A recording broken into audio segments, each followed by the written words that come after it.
what's happening amongst the elite at the top of our society is they have a particular set of beliefs.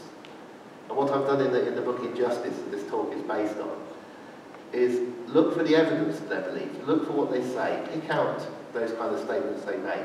Often the statements are hidden away at the end of documents because they know, partly because they have more and more people engaged in PR in their businesses, they know that it is unpalatable to tell people this, even though they believe it, but it is their belief that they come from a progressive line in history that made things better. This is the most you can hope for, and most of you are stupid and not up to it.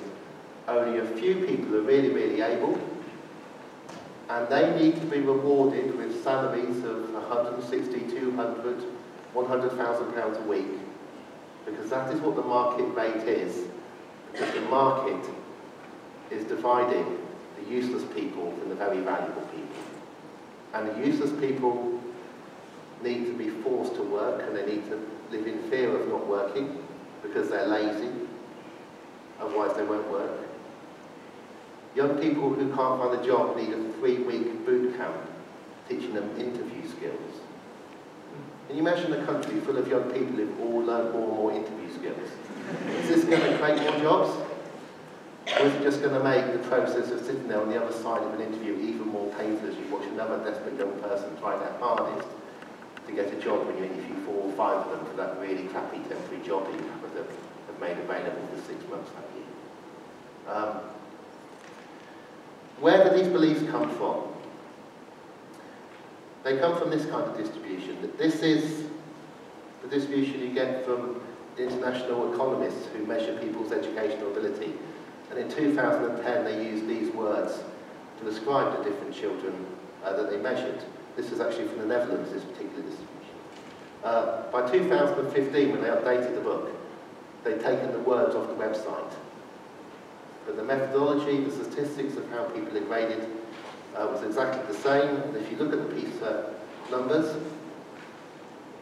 in not a single PISA report by educational economists do they produce these graphs. But these are the distribution of children by ability in the OECD and in other countries. And they're bell curves.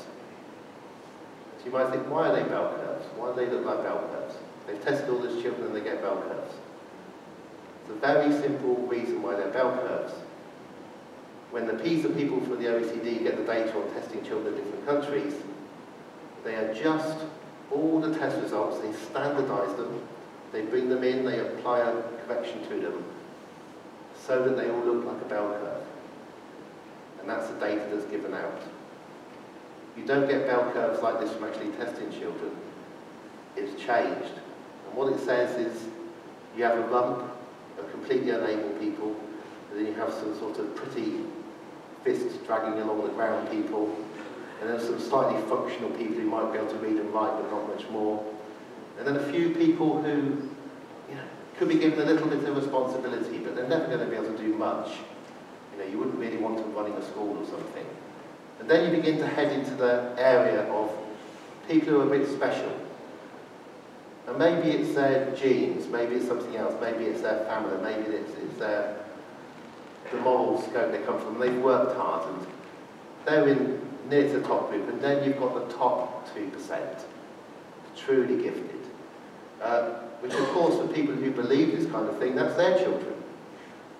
And because their children are truly gifted, their children need to have a lot more money spent on their education than these other people, because this would be wasted.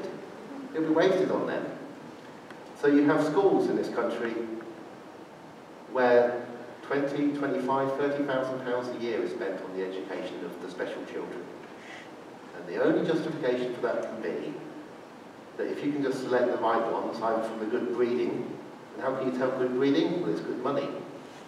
If you've made a lot of money, you must be clever and hard-working, and then you have your children, you can afford the school, and so on. And so we have this division. There is only one country in the OECD which is more divided when it comes to educational spending. That's Chile. Chile's a remarkably divided country. There's nowhere else in Europe. Even in the United States, there are fewer private schools. But it's normal. And we're in Edinburgh, and Edinburgh's absolutely full of this kind of division. And that kind of thing becomes normal, that